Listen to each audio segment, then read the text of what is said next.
नमस्कार। इस खास बुलेटिन में आप सभी का स्वागत है। मैं हूं ऋतु वर्मा, मेरे साथ हैं मेरी सहयोगी बीना सिंह। सबसे पहले शुरुआत करेंगे अभी तक की सुर्खियों के साथ। गुजरात में आज फिर प्रधानमंत्री मोदी ने किया ताबड़तोड़ चुनाव प्रचार। कहा, जनजातीय लोगों के सशक्तिकरण के लिए प्रतिबद्ध है बीजेपी।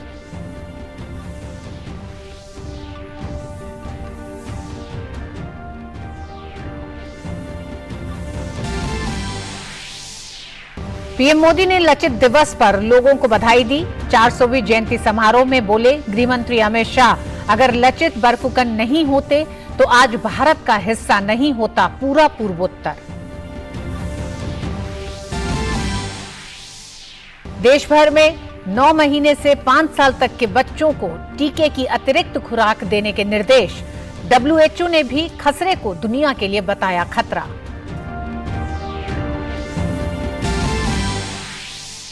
नार्को टेस्ट से पहले आफ्ताब का आज हो रहा है पॉलीग्राफ टेस्ट। श्रद्धा मर्डर केस में पुलिस को मिल सकते हैं कई अनसुलझे सवालों के जवाब।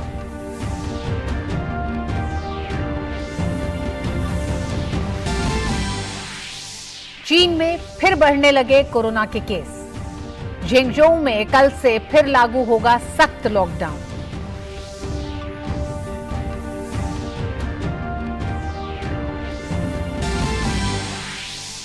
सैयद असीम मुनीर होंगे पाकिस्तान के अगले सेनाध्यक्ष।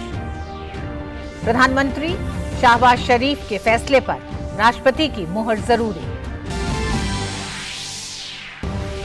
फीफा विश्व कप में आज दिग्गज खिलाड़ी रोनाल्डो पर टिकी नजरें। उरुग्वे और ब्राजील का भी मुकाबला आज। स्विट्जरलैंड ने कैमरून को मात देकर जीत से की शुरुआत। और आइए खबरों को विस्तार से देखते हैं। गुजरात में चुनाव की सरगर्मी लगातार तेज हो रही है। 1 दिसंबर को होने वाले पहले चरण के चुनाव के लिए बीजेपी और कांग्रेस पार्टी समेत आम आदमी पार्टी ने भी एड़ी चोटी का जोर लगाया है। आज प्रधानमंत्री नरेंद्र मोदी ने लगातार दूसरे दिन गुजरात में एक के बाद एक कई चुनावी रैलियां की और कहा कि बीजेपी जनजातीय लोगों के सशक्तिकरण के लिए प्रतिबद्ध है। पालनपुर, मोडासा और दहेगाम में भी पीएम ने कहा कि बीजेपी की केंद्र और राज्य में डबल इंजन की सरकार गुजरात में विकास की नई गाथा लिखेगी। उन्होंने यहां कांग्रेस पार्टी पर भी कई प्रहार किए और राहुल गांधी के भारत जोड़ो यात्रा पर खूब निशाना साधा। भाजपा के राष्ट्रीय प्रवक्ता संबित पात्रा ने अहमदाबाद में प्रेस कॉन्फ्रेंस के जरिए गुजरात की बीजेपी सरकार के कार्यों का जिक्र किया और कहा कि बीजेपी ही सिर्फ विकास कर सकती है। उन्होंने दावा किया कि 8 दिसंबर के चुनावी नतीजों में फिर से भाजपा की बहुमत वाली सरकार बनेगी। भाजपा के वरिष्ठ नेता और केंद्र में मंत्री अनुराग सिंह ठाकुर ने आज दिल्ली नगर निगम चुनाव के लिए प्रचार किया। दिल्ली की सरकार पर जनता को गुमराह करने का आरोप लगाते हुए उन्होंने कहा कि मुख्यमंत्री अरविंद केजरीवाल की शिक्षा नीति की पोल खुल गई है, इसलिए अब राजधानी दिल्ली की जनता ने नगर निगम चुनाव में भाजपा को लाने का मन बना लिया है। दिल्ली नगर निगम के चुनाव 4 दिसंबर को होंगे, जबकि मतों की गिनती 7 दिसंबर को होगी। प्रधानमंत्री नरेंद्र मोदी ने लाचित दिवस के अवसर पर राष्ट्र को बधाई दी है। प्रधानमंत्री ने कहा कि यह महान अहोम जनरल लाचित बरफुकन का 400वां जन्म दिवस है। उन्होंने अदम्य साहस का परिचय दिया था। पीएम ने कहा कि लाचित बरफुकन ने लोगों के कल्याण को सर्वोपरि रखा था। पीएम मोदी कल उनके जयंती समारोह में भी शामिल होंगे। और दिल्ली में इस समय लचित बरफुकन के 400वीं जयंती समारोह का आयोजन हो रहा है। इसमें आज गृह मंत्री अमित शाह भी शामिल हुए। उन्होंने कहा कि अगर लचित बरफुकन नहीं होते तो आज पूरा पूर्वोत्तर भारत का हिस्सा ना होता। उस वक्त उनके द्वारा लिए गए निर्णय ने न केवल पूर्वोत्तर बल्कि दक्षिण एशिया के पूरे हिस्से को धर्मांत आक्रांताओं से बचाने का काम किया है। खसरे के बढ़ते मामलों के बीच केंद्र सरकार ने राज्यों से संवेदनशील क्षेत्रों में 9 महीने से 5 साल तक के सभी बच्चों को खसरा और रूबेला के टीके की एक अतिरिक्त खुराक देने पर विचार करने को कहा है। हाल ही में बिहार, गुजरात, हरियाणा, झारखंड, केरल और महाराष्ट्र के कुछ जिलों से खसरे के मामलों में वृद्धि दर्ज की गई थी। बीएमसी और महाराष्ट्र के कुछ अन्य जिलों के अंतर्गत आने वाले क्षेत्रों में संक्रमण में तेजी से वृद्धि हुई है और खसरे के वायरस के कारण करीब 10 मौतें हुई हैं। इसे देखते हुए केंद्रीय स्वास्थ्य मंत्रालय ने महाराष्ट्र के प्रधान स्वास्थ्य सचिव को पत्र लिखकर चिंता जताई है। भारत ने खसरा और रूबेला के उन्मूलन के लिए दिसंबर 2023 तक लक्ष्य रखा है। भारत में खसरा और रूबेला के दोनों खुराक की टीकाकरण की दर 82% है। विदेश मंत्री डॉक्टर एस जयशंकर ने कहा है कि कोविड, जलवायु परिवर्तन और संघर्षों को देखते हुए आज दुनिया में पोषक अनाज का महत्व बढ़ गया है। वे भारत में साल भर चलने वाले अंतर्राष्ट्रीय पोषक अनाज वर्ष 2023 के सिलसिले में नई दिल्ली में आयोजित कार्यक्रम को संबोधित कर रहे थे। डॉक्टर जयशंकर ने इस बात पर जोर दिया कि पोषक अनाज खाद्य सुरक्षा और अंतर्राष्ट्रीय संबंधों के लिए महत्वपूर्ण है। उन्होंने कहा कि कोविड ने दुनिया को याद दिलाया कि महामारी का खाद्य सुरक्षा के साथ बड़ा संबंध है। उन्होंने सुझाव दिया कि अंतर्राष्ट्रीय संबंधों में खाद्य सुरक्षा पर अधिक ध्यान दिया जाना चाहिए। कृषि मंत्री नरेंद्र सिंह तोमर ने कहा कि अंतर्राष्ट्रीय पोषक अनाज वर्ष से खाद्य सुरक्षा और पोषक में मोटे अनाज के महत्व के प्रति जागरूकता पैदा होगी। उन्होंने कहा कि भारत पोषक अनाज के प्रमुख उत्पादकों में से एक है। कृषि मंत्री ने कहा कि मोटे अनाज की खेती जलवायु अनुकूल है, जो सूखा प्रभावित क्षेत्रों में भी उगाई जा सकती है। उन्होंने कहा कि कृषि मंत्रालय पोषक अनाज की खपत और पैदावार में बढ़ोतरी के लिए अभियान के रूप में काम कर रहा है। प्रमुख कार्यक्रम शुरू होने से पहले आयोजित समारोह में 60 से अधिक देशों के भारत स्थित उच्चायुक्तों और राजदूतों ने हिस्सा लिया। मोटे अनाज में प्रोटीन, फाइबर और खनिज की मात्रा चावल और गेहूं की तुलना में अधिक होती है। उन्होंने कहा कि प्रमुख पोषक अनाज में ज्वार, बाजरा, रागी, मक्का और चौलाई शामिल है। भारत ने कतर के सामने विवादित इस्लामिक धर्मोपदेशक जाकिर नाइक का मुद्दा उठाया है। विदेश मंत्रालय के प्रवक्ता अरिंदम बागची ने कहा कि जाकिर नाइक के वांछित होने का मुद्दा कतर के सामने उठाया गया है। उन्होंने ये भी कहा कि उपराष्ट्रपति जगदीप धनखड़ की कतर यात्रा अल्पकालिक थी, उनके पास बैठकों के लिए समय नहीं था। अगस्त से दोहा में कैद 8 भारतीय नौसैनिक अधिकारियों का मामले आगे बढ़ा है। अरिंदम बागची ने बताया कि प्रधानमंत्री नरेंद्र मोदी बाली में आयोजित G20 शिखर सम्मेलन में विभिन्न अवसरों पर अमेरिकी राष्ट्रपति जो बाइडेन से मिले। इनमें एक संक्षिप्त द्विपक्षीय और एक त्रिपक्षीय बैठक शामिल थी। उन्होंने सभी से अपील भी की कि पीएम मोदी राष्ट्रपति बाइडेन की मुलाकात को लेकर गलत सोशल मीडिया पोस्ट पर भरोसा न करें। श्रद्धा हत्याकांड मामले में अभियुक्त आफ्ताब पूनावाला को आज दिल्ली के रोहिणी में पॉलीग्राफ टेस्ट के लिए फॉरेंसिक साइंस लेबोरेटरी लाया गया। पॉलीग्राफ टेस्ट के बाद आफ्ताब का नार्को टेस्ट किया जाएगा। दरअसल नार्को टेस्ट के लिए कुछ जांच की जरूरत होती है, जैसे व्यक्ति मेडिकल फिट है या नहीं। नार्को टेस्ट कब होगा यह अभी तय नहीं है। आफ्ताब पूनावाला पर अपनी प्रेमिका श्रद्धा वालकर की हत्या कर उसके शरीर के टुकड़े अलग अलग जगहों पर फेंकने का आरोप है। आफ्ताब और श्रद्धा दिल्ली के छतरपुर पहाड़ी इलाके में किराए के एक फ्लैट में रहते थे। पुलिस के मुताबिक इसी फ्लैट में आफ्ताब ने श्रद्धा की हत्या की थी। दिल्ली की एक अदालत ने आज सिद्धू मूसेवाला हत्या मामले में गैंगस्टर लॉरेंस बिश्नोई को 10 दिन के लिए राष्ट्रीय अन्वेषण अभिकरण NIA की हिरासत में भेज दिया है। उसे सिद्धू हत्याकांड में प्रमुख षड्यंत्रकर्ता समझा जा रहा है। NIA इस मामले की जांच दिल्ली NCR गैंगस्टरों के आतंकी गुटों के साथ संबंधों के सिलसिले में कर रहा है। उसके खिलाफ गैरकानूनी गतिविधि निवारण अधिनियम यूएपीए के अंतर्गत मामला दर्ज किया गया है। एजेंसी ने लॉरेंस बिश्नोई को भटिंडा जेल से गिरफ्तार किया था। वह पंजाब पुलिस की हिरासत में था। और बुलेटिन में वक्त एक छोटे से ब्रेक का है। आप देखते रहिए डीडी न्यूज।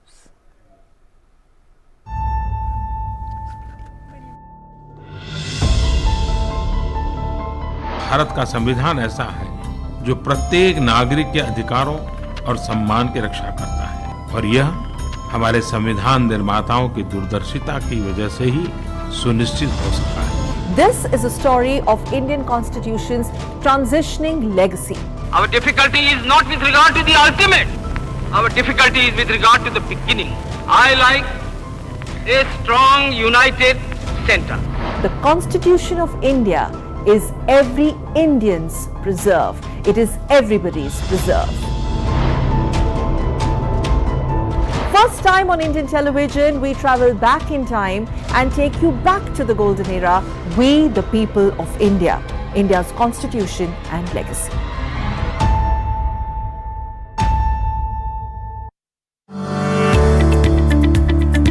आप मिलेंगे दो स्टार्टअप चैंपियन से जो है इंडस्ट्री 4.0 से। पेट्रोल पंप पे दो तरीके का कंजम्पशन होता है। एक, पेट्रोल पंप पे हम खुद जाके फ्यूल लेते हैं और दूसरा ऑन साइट फ्यूल का बहुत एक्चुअल में जरूरत है। हमारा ई कॉमर्स प्लेटफॉर्म है। एक साइड पे सप्लाई है, जो फ्रेंचाइजी पार्टनर्स है हमारे, जो मोबाइल पेट्रोल हम खरीदते हैं, और एक साइड पे डिमांड है जिसको डीजल चाहिए। इस टेक्नोलॉजी से होता क्या है इस वेसल में या इस शिप में? ये डुअल पर्पस जहाज रहेगा जिसमें ह्यूमन इसके ऊपर बैठ के इसको चला सकता है, ऑपरेशंस कर सकता है, साथ ही साथ एक बटन को ऊपर करके ये अनमैन चल सकता है।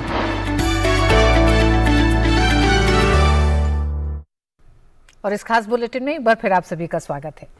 गोवा में 53वें भारतीय अंतर्राष्ट्रीय फिल्म महोत्सव में इस बार एक अनूठी पहल की गई। फिल्म महोत्सव में पहली बार आयोजित 75 क्रिएटिव माइंड्स ऑफ टुमारो 5 टीमों में बांटकर 53 घंटों के अंदर एक शॉर्ट फिल्म बनाने का चैलेंज मिला।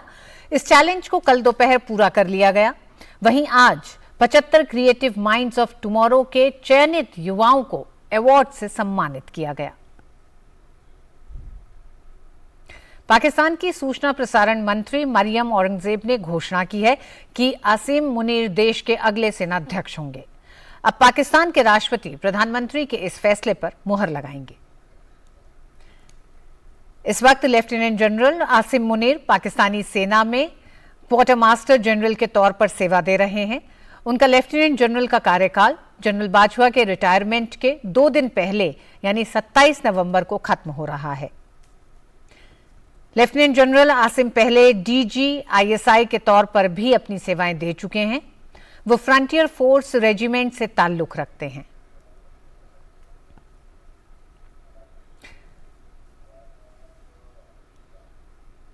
संयुक्त राष्ट्र में भारत की स्थायी प्रतिनिधि रुचिरा कंबोज ने सुरक्षा परिषद को काउंटर टेररिज्म कमेटी द्वारा किए गए कार्यों के प्रमुख पहलुओं और काउंटर टेररिज्म कमेटी को लेकर भारत की अध्यक्षता में सीटीसी की उपलब्धियों के बारे में जानकारी दी। उन्होंने कहा कि चूंकि अफगानिस्तान में आतंकवादी खतरा बना हुआ है, इसलिए समिति अगले महीने मध्य एशिया पर एक बैठक आयोजित करने वाली है। उधर चीन में जीरो कोविड पॉलिसी के बावजूद कोरोना के मामले एक बार फिर तेजी से बढ़ने लगे हैं। राजधानी बीजिंग और दक्षिणी ट्रेड हब ग्वांगझू समेत कई प्रमुख शहरों में कोरोना के मामलों में बढ़ोतरी हुई है। बुधवार को चीन में 31,527 मामले दर्ज किए गए हैं। ब्राजील की चुनावी अदालत ने राष्ट्रपति जैर बोल्सोनारो के सहयोगियों द्वारा राष्ट्रपति चुनाव के नतीजों को चुनौती देने वाली शिकायत रद्द कर दी है। राष्ट्रपति के सहयोगियों ने दावा किया था कि कुछ इलेक्ट्रॉनिक वोटिंग मशीनें खराब थीं, इसलिए उन मशीनों में डाले गए वोटों को अवैध माना जाए। इस मामले में न्यायालय ने व्यवस्था दी है कि सहयोगियों द्वारा दी गई चुनौती उचित नहीं है और ये लोकतांत्रिक मानदंडों के विरुद्ध है।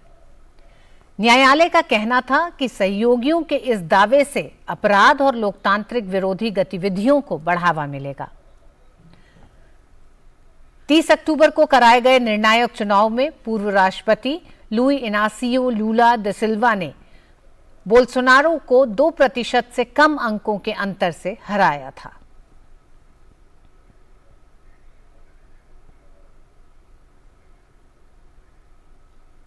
और बुलेटिन में वक्त एक छोटे से ब्रेक का है।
और एक बार फिर आप सभी का स्वागत है।